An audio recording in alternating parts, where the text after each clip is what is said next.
Hello friends, आप सभी का अपने यूट्यूब चैनल पर हार्दिक स्वागत है। इस वीडियो में हम बात करने वाले हैं इंस्पायर स्कॉलरशिप फॉर्म भरने के बाद आगे का क्या प्रोसेस होता है। वीडियो इंपॉर्टेंट है, वीडियो को एंड तक देखते रहें। वीडियो को लाइक करें, शेयर करें और अभी तक अगर चैनल को सब्सक्राइब नहीं किए हैं या चैनल पर पहली बार अगर विजिट कर रहे हैं तो तुरंत चैनल को सब्सक्राइब कर लें। बेल आइकन के साथ साथ ऑल के बटन पर क्लिक कर लें, जैसे कि कोई भी नया हम वीडियो अपलोड करें तो उसका नोटिफिकेशन आपके पास सबसे पहले और बिल्कुल फ्री में पहुंच जाए। तो चलिए वीडियो को स्टार्ट करते हैं। तो फ्रेंड्स, बहुत सारे स्टूडेंट जो इंस्पायर स्कॉलरशिप 2023 का फॉर्म भर चुके हैं, अब उनके मन में एक ही डाउट है कि आखिर में अब हमारा आगे क्या होगा, यानी फॉर्म भरने के बाद इंस्पायर स्कॉलरशिप का आगे का क्या प्रोसेस होता है, कब ऑफर लेटर आता है और कब पैसा स्टूडेंट के पास आने वाला है। तो फ्रेंड्स, अगर आपने अपना फॉर्म भर लिया है तो ये वीडियो आपके लिए इम्पोर्टेंट रहने वाला है। तो चलिए स्टार्ट करते हैं। सबसे पहले अगर आपने फॉर्म भर लिया है तो आपको सबसे पहले ये तय करना होगा कि आपका फॉर्म फाइनली सबमिट है कि नहीं है। इस पर हमारा एक अलग से वीडियो आ चुका है, जिसका लिंक आपको इस वीडियो के डिस्क्रिप्शन बॉक्स में प्रोवाइड करा दिया गया है और जहां पर आप कमेंट करते हैं, कमेंट्स बॉक्स में भी सबसे ऊपर आपको प्रदान कर दिया गया है, जिससे कि आप तय कर लें कि आपका जो फॉर्म है वो फाइनली सबमिट हो गया है कि नहीं हो गया है।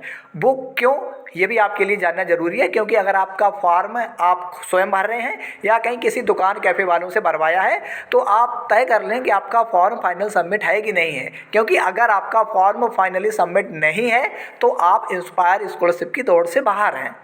और अगर आपका फॉर्म यहाँ पर सबमिटेड यानी एप्लीकेशन स्टेटस, जहाँ पर आपका फॉर्म निकलता है, जो आपके पास पीडीएफ है या हार्ड कॉपी है, तो उसके सबसे पहले पेज पर अपर राइट कॉर्नर पर आप देखिएगा एप्लीकेशन स्टेटस में अगर आपका नॉट सबमिटेड लिख के आ रहा है तो तुरंत आप सबमिट करवा लीजिएगा। अपना आईडी एंड पासवर्ड डालकर खुद स्वयं कर सकते हैं या फिर जहाँ से आपने फॉर्म करवाया उनसे करवा लीजिएगा। क्योंकि अगर आपका फॉर्म एप्लीकेशन स्टेटस में सबमिटेड नहीं है तो आप इंस्पायर स्कॉलरशिप के लिए आगे की एलिजिबिलिटी ही आपकी समाप्त हो जा रही है। वो आप वीडियो देख सकते हैं, बहुत इंपॉर्टेंट है सारे स्टूडेंट के लिए।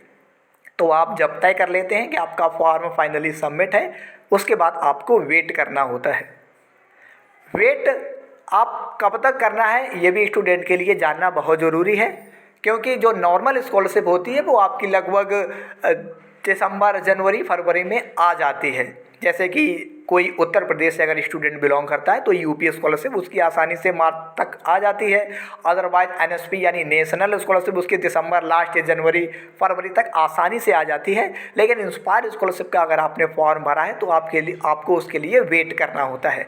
कब तक वेट करना होता है? तो फ्रेंड्स, आपको मई जून तक वेट करना होता है।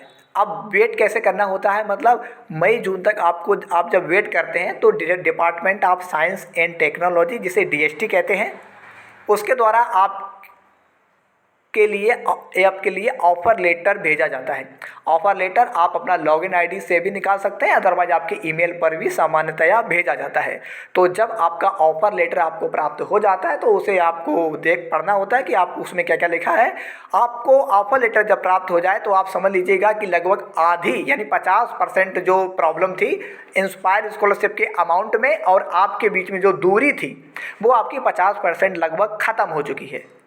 ऑफर लेटर आने के बाद आप लगभग प्रोविजनली सिलेक्टेड हो जाते हैं, जैसा कि ऑफर लेटर में लिखा भी होता है कि आप प्रोविजनली सिलेक्टेड हैं इंस्पायर स्कॉलरशिप पाने के लिए। आपके ऑफर लेटर में लिखा होता है कि आपको कब तक क्या क्या डॉक्यूमेंट अपलोड करना है होता है। सामान्य भाषा में आपको बता देते हैं कि आपको लगभग 6 महीने के अंतर्गत आपका अपना bank detail and Aadhaar card upload करना होता है। बैंक किसका होना चाहिए? क्या सेंट्रल बैंक होना चाहिए, बैंक ऑफ बड़ौदा होना चाहिए, HDFC होना चाहिए, ICICI बैंक होना चाहिए, केनरा बैंक होना चाहिए। कोई भी बैंक इंस्पायर स्कॉलरशिप के लिए मान्य नहीं होते हैं। अगर आपका इंस्पायर स्कॉलरशिप का फॉर्म ऑफर लेटर आ जाता है, उसके बाद आपको SBI यानी स्टेट बैंक ऑफ इंडिया में आपको एक खाता खुलवाना होता है, अकाउंट खुलवाना होता है। अकाउंट ओपन करवा के आपको दिए ऑफर लेटर में दिए गए टाइम पीरियड के अंतर्गत आपका ऑफर लेटर आने के बाद आपको आधार कार्ड एंड बैंक डिटेल अपना लॉगिन करके वहाँ पर सबमिट करना होता है, जिसे हम स्टेज 1 कहते हैं। स्टेज 1 मतलब आपका खाता यानी आपका बैंक डिटेल एंड आपका आधार कार्ड, ये दोनों जब आप लगा देते हैं तो बिल्कुल विद इन 15 डेज़ के अंतर्गत, यानी अगर बहुत ज़्यादा समय लगेगा तो मैक्सिमम 15 दिन लगता है, वैसे सामान्यतया विद इन 1 वीक में ही आपका ये वेरिफिकेशन हो जाता है अगर आपने टू दी फॉर्मेट यानी इंस्पायर स्कॉलरशिप के फॉर्मेट के अकॉर्डिंग अपने डॉक्यूमेंट लगाए हैं तो विद इन 15 दिन। अदरवाइज बिल्कुल आप तय मानिएगा कि 7 दिन से पहले ही आपका ये वेरिफिकेशन हो जाता है। वेरिफिकेशन होते ही आप एलिजिबल हो जाते हैं स्टेज 2 के लिए। स्टेज 2 क्या होता है तो आपकी जानकारी के लिए बता दें, स्टेज 2 होता है जिसमें आपको अपना जो भी आपकी परफॉर्मेंस रिपोर्ट है, यानी 1 साल का जो परफॉर्मेंस है, अपनी मार्कशीट एंड परफॉर्मेंस रिपोर्ट, यानी स्टेज 2 में आपका मार्कशीट एंड परफॉर्मेंस रिपोर्ट आपको लगाना होता है। और जब तक आपका बैंक डिटेल अप्रूव्ड होता है तब तक आप कन्फर्म मानिएगा कि आप 1 साल पास कर चुके होते हैं।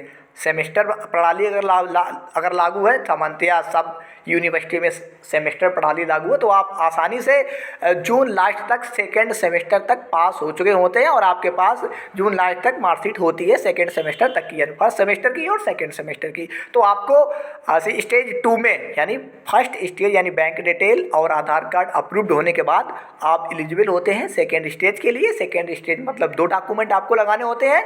2 डॉक्यूमेंट मतलब आपका मार्कशीट एंड आपकी परफॉर्मेंस रिपोर्ट। जब आप इसे लगा देते हैं तो ये आसानी से वेरिफिकेशन प्रोसेस होता है। वेरिफिकेशन प्रोसेस में आपका अप्रूव्ड हो जाता है लगभग 15-20 दिनों में, और उसके बाद आपका लगभग 1-1.5 महीने के अंतर्गत ही आपका सेक्शन का मैसेज आ जाता है कि आपका डॉक्यूमेंट है वो अप्रूव्ड हो चुके हैं और आपका अमाउंट सेक्शन का मैसेज आपके नोटिफिकेशन बार में, जब आप अपना लॉगिन आईडी एंड पासवर्ड डाल के लॉगिन करते हैं इंस्पायर स्कॉलरशिप की ऑफिशियल वेबसाइट पर, तो वहाँ पर नोटिफिकेशन बार में आपका एक नोटिफिकेशन है कि ये आपका सेक्शन मैसेज आ जाता है, जो कि तय करता है कि अब आपका अमाउंट आपके खाते में आने वाला है ना।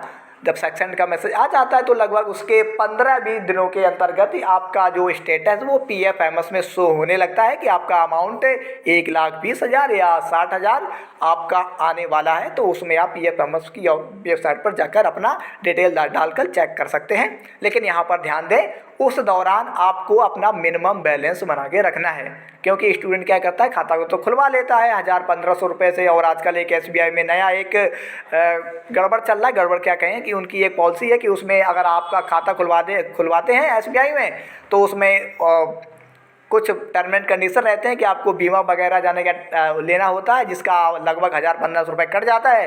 तो स्टूडेंट को पता ही नहीं चलता कि हमने जितने रुपए 1,500 या 2,000 डाले थे वो ऑलरेडी कट चुके हैं, और मिनिमम बैलेंस में भी करते रहते हैं, और एक प्रकार से लगभग लेन देन ना होने की वजह से खाता उनका बंद हो जाता है। तो इसलिए जब अमाउंट आने को होता है तो उसमें रिवर्ट आ जाता है। तो स्टूडेंट ध्यान दें कि ये रिवर्ट प्रॉब्लम आप फेस ना करें।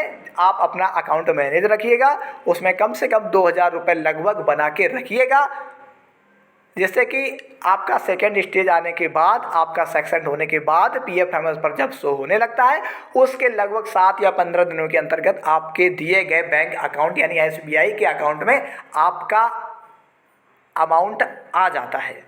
अब अमाउंट कितना आता है तो फ्रेंड्स, आपका अमाउंट अगर आप 60% आसानी से बना लेते हैं तो आपका अमाउंट आता है 1,20,000 रुपये एक शिफ्ट में। यानी उसमें सेक्शन में आपको 4 दिखते हैं। अगर कोई डिपार्टमेंट में प्रॉब्लम है या डिपार्टमेंट के पास कम पेमेंट है तो आपका उसमें 2 दिखता है। 2 का मतलब होता है 60,000 रुपये। तो उसके बाद आपके दिए गए अकाउंट में आपका पेमेंट आ जाता है। तो फ्रेंड्स, ये था पूरा प्रोसेस आपके फॉर्म भरने से लेकर आपके अकाउंट में पेमेंट आने तक। हमें लगता है आप आसानी से समझ गए होंगे। फिर भी अगर आपको कुछ समझ में नहीं आ रहा है, कुछ भी प्रॉब्लम है, कोई प्रॉब्लम आप फेस कर रहे हैं इंस्पायर स्कॉलरशिप से रिलेटेड, तो आप कमेंट्स बॉक्स में अपना क्वेश्चन पूछ सकते हैं। अदरवाइज आप हमें डायरेक्ट कम्युनिकेट कर सकते हैं। कॉन्टैक्ट जीमेल आपको इस वीडियो के डिस्क्रिप्शन बॉक्स में प्रोवाइड करा दिया गया है। और आप हमसे जुड़ना चाहते हैं तो आप हमसे व्हाट्सएप से जुड़ सकते हैं। व्हाट्सएप का लिंक आपको इस वीडियो के डिस्क्रिप्शन बॉक्स, और जहां पर आप कमेंट्स करते हैं कमेंट्स में भी आपको लिंक में कमेंट्स में लगभग सबसे ऊपर आपको प्रोवाइड करा दिए गए, वहाँ पर आप हमें व्हाट्सएप पर भी फॉलो कर सकते हैं। तो वीडियो कैसा लगा कमेंट्स बॉक्स में कमेंट करके ज़रूर बताइएगा। और वीडियो को लाइक करिएगा, शेयर करिएगा और चैनल को तुरंत सब्सक्राइब कर लीजिएगा, जिससे कि ऐसे ही इन्फॉर्मेटिव वीडियो आपके लिए सबसे पहले और फ्री में पहुंचते रहें। Thanks for watching and subscribe our channel.